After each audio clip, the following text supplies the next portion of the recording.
السلام عليكم ورحمة الله، مرحبا بكم في وصفات غزلان. إن شاء الله كامل تكونوا بخير. وبمناسبة المولد النبوي الشريف اليوم درت لكم واحد الطمينة يا البنات من وصفات أمي الغالية، يعني الطمينة التقليدية تاع زمان بدون أي إضافات وتجي البنة ولا أروع. يعني تبعوا الوصفة راهي بزاف بزاف شابة.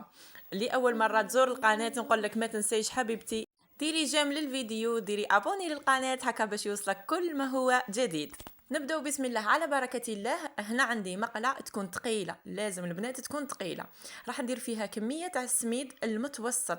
نستعملت مولة.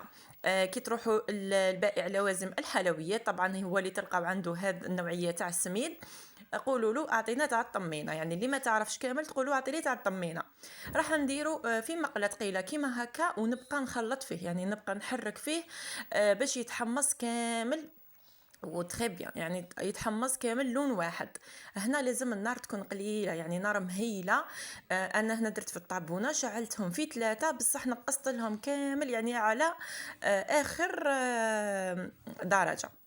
هكا كما راكم تشوفوا البنات راح نبقى نحمص فيها. ماذا بكم ديروا كميه صغيره يعني باش تتحمص لكم مليح وتجيكم كامل لون واحد.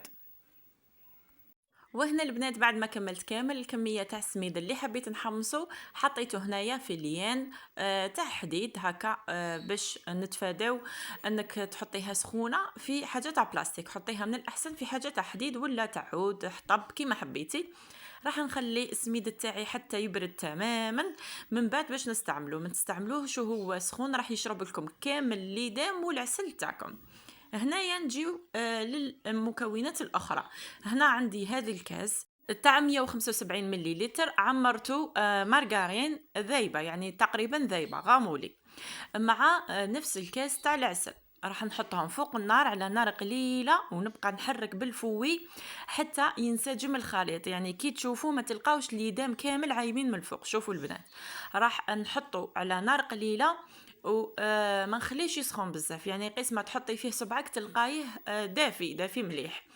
راح نخلط مليح مليح حتى ينسجم الخليط كما قلت لكم، ونجيبو هنا نديرو رشه صغيره تاع ملح. هكا الملح راح يعدلنا المذاق تاع الطمينه تاعنا وتجينا بنينه بنينه بنينه يا البنات بالبزاف. وهنا كإضافة نضفت كمية قليلة تاع حلوة الترك، اللي حبت ما ديرهاش يعني غير أنا حبيت نديرها.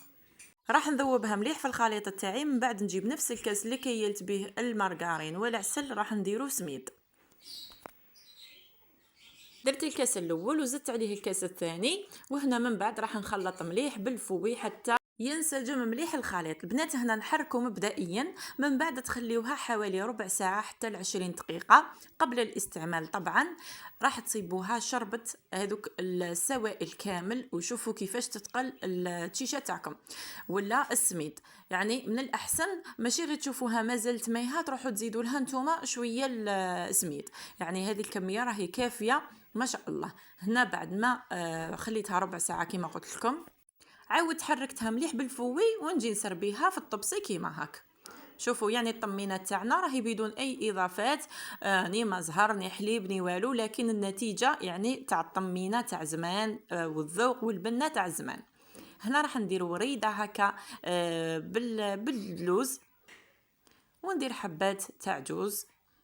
يعني التزيين يبقى اختياري، كاين اللي يحبوا يزينوها بالقرفه، انا يعني في الدار ما يحبوليش ذوق القرفه، يعني ما نحبش ندير حاجه اللي ما ياكلوها ليش.